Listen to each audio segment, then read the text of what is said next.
Je vais te donner 3 techniques pour améliorer les couleurs de tes vidéos que j'ai appris au fur et à mesure de mes 6 années d'expérience en tant que vidéaste, monteur et réalisateur. Bienvenue dans cette série où je te montre comment te rapprocher d'images cinématographiques sans payer le prix d'une caméra cinéma. Pour commencer, on va faire ce qu'on appelle une transformation d'espace colorimétrique. Ça va nous permettre d'avoir un plan qui est en log comme ça, à un plan en Rec 709 avec des couleurs classiques. Pour commencer, on va aller dans le panneau effet, et en fait on va glisser l'effet, je vous l'efface ici, l'effet Color Space Transform. On indique le log, les paramètres de notre caméra. Pour le coup de mon côté, c'est du Sony S-Gamut 3 Ciné, et du Sony S-Log 3. Et à la fin d'ailleurs, pour obtenir des couleurs normales, on va mettre du Rec 709. Et ça dépend si on est sur Windows ou sur Mac. Perso, je suis sur Mac, donc je mets du Rec 709A. Et si jamais tu es sur Windows, tu me mets du Gamma 2.4. J'expliquerai un jour pourquoi dans une prochaine vidéo. Et retiens ça parce que là, on va droit au but. Donc de mon côté, Rec 709A. Ensuite, on va modifier l'exposition. L'exposition, c'est simplement le niveau de luminosité qu'il y a dans notre image. Pour ça, dans le nœud qui est juste ici, on va augmenter un peu pour récupérer du détail et rééclairer un peu la vidéo. Mais c'est pas tout, parce qu'après on a la balance des blancs. Là, je trouve que notre plan est un peu trop bleu. Je l'ai augmenté à 100. Simplement pour réchauffer un tout petit peu. Maintenant, les 4 étapes les plus importantes pour avoir un look cinématographique. Mais quand même, en vrai, le look est sympa à la fin. On va activer les courbes RGB. Les courbes RGB vont permettre de faire ça. En gros, on va accentuer nos ombres et adoucir nos hautes lumières. Pour ce faire, on va pas aller dans les roues chromatiques juste ici, on va aller plutôt dans les courbes RGB. Vous voyez que j'ai fait une courbe de ce type-là. Parce qu'avant, ça ressemblait à ça. En fait, pour vous montrer le principe très rapidement, quand on baisse ici, ça baisse les ombres, quand on monte ici, ça monte les hautes lumières, et quand on monte et descend ici, ça modifie les moyennes lumières. Très simplement. Je réinitialise. En gros, ce que j'ai fait, c'est que je reviens en arrière, et je vous ai fait une courbe comme ça. En gros, là, le blanc, vous voyez juste ici, il est un peu moins blanc pour se rapprocher d'un look cinéma. Voilà, on voit juste ici, j'abuse un peu. Voilà, on l'adoucit pas mal, mais pour autant, le reste, il faut qu'on récupère des hautes lumières quand même. Il faut qu'on ait un peu de relief sur notre image, et que ça brille un minimum. Pas trop non plus, mais un peu. Pareil pour ici, au niveau des ombres. Là, vous voyez qu'on va diminuer un peu pour assombrir parce qu'on n'a pas besoin d'avoir du noir qui soit totalement rééclairé, donc on va se baser sur quelque chose comme ça. Là c'est plutôt pas mal, on va passer à la suite. Le nœud suivant, c'est ce qu'on appelle de la saturation soustractive. En gros, je résume entre guillemets, il y a la bonne saturation et il y a la mauvaise saturation. Les puristes vont me taper dessus, désolé. Mais en gros, je vous l'active. Paf, on a quelque chose qui ressemble à ça. La seule chose à savoir pour vous, c'est que la saturation soustractive va permettre de rehausser les couleurs sans pour autant donner un côté fluo à notre image. Alors que ce qu'on appelle la saturation additive, la saturation classique que tout le monde connaît, c'est une saturation qui justement rend les couleurs trop fluo, donc on va pas l'utiliser. Pour ce faire, la saturation à éviter, c'est celle-ci, qui est à 50 de base, on va la laisser à 50. Par contre, juste ici, dans Color Slice, on a accès à un slider de saturation soustractive. Pourquoi il vous indique pas que c'est la saturation soustractive ou additive?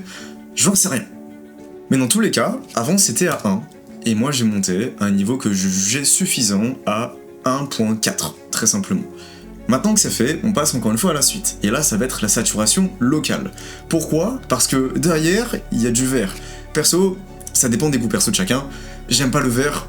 MDR, j'aime pas le vert, notamment sur la vidéo qui est juste ici. Donc quand on l'active, je vous zoome dessus, vous voyez que ça c'est le look après, on a quelque chose de beaucoup plus uniforme, beaucoup plus dominante chromatique orange, chose qui se fait beaucoup au cinéma, où on a des scènes très souvent qui sont soit quasiment entièrement vertes, soit quasiment entièrement bleues, soit quasiment entièrement orange. Je vous citerai des rêves de films plus tard dans la vidéo sur Instagram que je sortirai, bref. Mais en tous les cas, je trouve que c'est un peu mieux déjà. Dernière étape, et pas des moindres, c'est un peu sous-coté d'ailleurs dans l'étalonnage, c'est ce qu'on appelle du masking. En gros, ça vous permet dans ce masque ou à l'extérieur de ce masque de faire certains ajustements. En gros, c'est de l'ajustement localisé, très simplement. Donc, pour le coup, j'ai décidé, comme on le voit ici, d'assombrir ce qu'il y a autour, parce que c'est pas spécialement nécessaire que l'on voit autour à un point où c'est trop lumineux. Ce que je veux surtout, c'est que l'acteur reste bien éclairé. Du coup, ce que j'ai fait, avant, après, c'est que j'ai simplement assombrer ce qu'il y avait autour, tout en préservant le visage de notre cascadeur. Voilà, maintenant que c'est fait, on a enfin notre look final qui ressemble à ça, parce qu'avant on avait ceci. Voilà, Globalement, c'est pas très compliqué, par contre ça demande de savoir cliquer sur les bons boutons au bon moment, et ça pour le coup, ça s'apprend petit à petit. Néanmoins, pour pas vous casser la tête, j'ai créé ce qu'on appelle un Power Grade. Ici dans le panneau galerie, on a tous les Power Grades qu'on peut sauvegarder. C'est une sorte de grande bibliothèque de presets si vous voulez, et en gros j'ai mon Power Grade qui est juste ici, qui coûte 25 balles, et honnêtement, quand j'ai débuté, j'aurais préféré avoir ça dès le début pour gagner du temps. Vous voyez que quand on survole d'ailleurs, ça donne le rendu final. On drag and drop. Juste ici, on règle l'exposition, encore une fois. On va augmenter la balance des blancs à 100, voilà. On retrouve ici la saturation soustractive. Et ici, on a la saturation additive, que j'aime pas, que perso, j'ai mis à 20, au lieu de mettre à 50, en gros. Mais ce qui est cool, c'est qu'en plus, ici, vous avez du glow, qui fait que vos hautes lumières, ici, vont baver, vont vous permettre d'avoir un rendu encore un peu plus cinéma, un peu plus nostalgique, un peu moins digital. Donc je l'active, et là, j'ai aussi du grain qui va apparaître, je vous zoome dessus, mais avant, après. En gros, voilà. Ce Power Grade, je vous le mets à disposition pour 25 balles pour avoir un look cinématographique, rapidement, et surtout, pas casse-tête. Parce que, je vous le dis en avance, il y a plein de gens qui vendent aussi des Power Grades comme moi. Je suis pas la seule personne. Néanmoins, j'ai fait en sorte que ce soit le plus rapide et le plus facile à utiliser, parce qu'il y en a pour vous impressionner, ils vont vous faire des Power Grades qui sont très grands, qui font peur, qui sont très mastoc, et en fait, pour en avoir acheté quelques-uns, c'est pas très pratique, et surtout, on n'y gagne pas forcément du temps. Alors oui, peut-être que les résultats sont meilleurs, ou un peu meilleurs, mais je trouve que dans la vie quotidienne, dans la vie de tous les jours, c'est pas ce qu'on va utiliser dans un premier temps. Donc voilà, c'est une approche beaucoup plus pragmatique que je vous fais là par rapport à ce que d'autres vous font où ils vont tout maxer au max.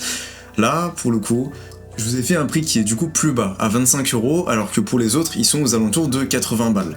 Chacun a ses besoins différents, il y en a qui vont préférer celui-ci qui est plus glissé-déposé et quasiment prêt à être utilisé, il y en a qui voudront beaucoup plus tweaker, bouger les petits boutons et faire un truc beaucoup plus quali, quitte à y passer 10 fois plus de temps, mais c'est aussi fait pour ça. Il y en a pour tout le monde, et celui-ci, je vous le mets à disposition.